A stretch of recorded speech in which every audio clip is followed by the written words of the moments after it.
You don't have to make unique brews every time you go out to brew. Let me explain. We see this a lot where people are like, oh, I don't want to make that because it's been made before. Okay, did you ever make it before? Have you had it before? Before you start saying, I don't need to do that, maybe walk in another's footsteps before you start running in your own. Because we see this all the time where people want to just jump right in, make a new recipe, do something different, reinvent the wheel when they don't realize the wheel was invented a long time ago. So was brewing. So jumping in last second, thinking you know better than people that have been doing this for thousands of years, take it from somebody who knows, this is how I approached it when I first got into it, is not really the best way to go. You want to learn what others have done, and then you can put your own spin to it, okay? And we say this all the time. When you're first starting out, your first few brews, follow a recipe exactly. I've said this in another Unfiltered, but what I mean by follow exactly is every freaking ingredient, do it the same. Use the same yeast, use the same juice if you can, if there's juice in it. Use the same ingredients. The yeast is the important bit too, which I'm going to be talking about that in an upcoming Unfiltered video that I'll be filming soon after this one about alcohol tolerance. Very important thing. So make sure you watch that too. But let's just take, my sweet red wine. I've had people say, oh, I'm not going to bother making that. Everybody makes that. I don't really give a shit that other people have made something. If I've never made it, I've never experienced the act of making it. I didn't gain the personal level of experience of making it.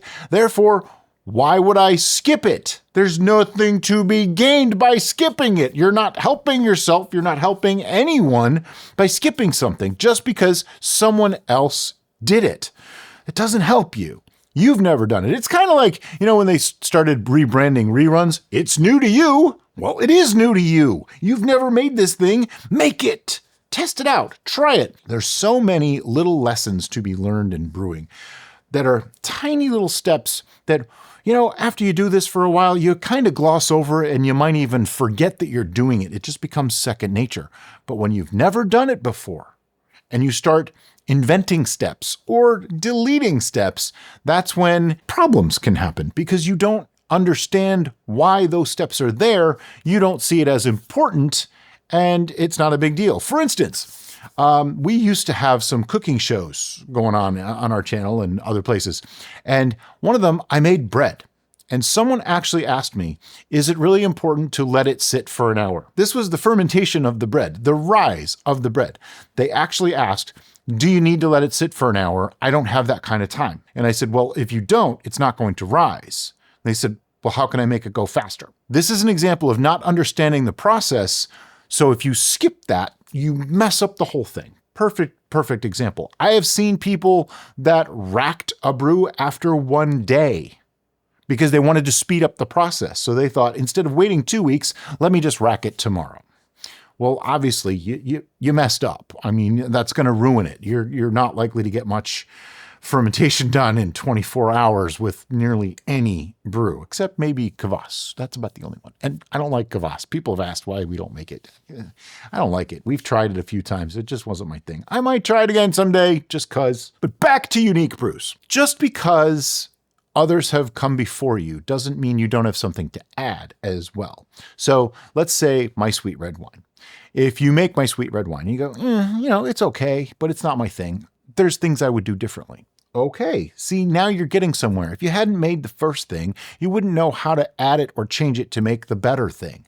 And that is where real learning and real experience comes from. You have to do the thing to understand the thing so that you can add to the thing to make the new thing. And then once you make the new thing, you perfect that new thing by making another new thing. And you learn in kind of, steps above the original. And that is so important because if you skip the original, you have no base to go from. Instead of wading into the side of the 4-foot pool and then walking out towards the deep end, you're jumping right into 13 feet of water and you forgot how to swim. That's the gist of it. Your brews don't have to be unique. They don't even have to be unique to each other. I know people that take a recipe and they just hone it down and fine tune it and fine tune it and fine tune it until it is perfect for the way they want it to be. To me, that's still the same brew, essentially, but they've perfected it in their own methods. I think there's an art to that. I think that's really, really cool. And I think people who make the same thing over and over again, they kind of have a point because they are perfecting their method until they get to something that they just absolutely enjoy and they make all the time. Is it unique? Well, to them. As always, guys, thanks so much for watching and have a great day.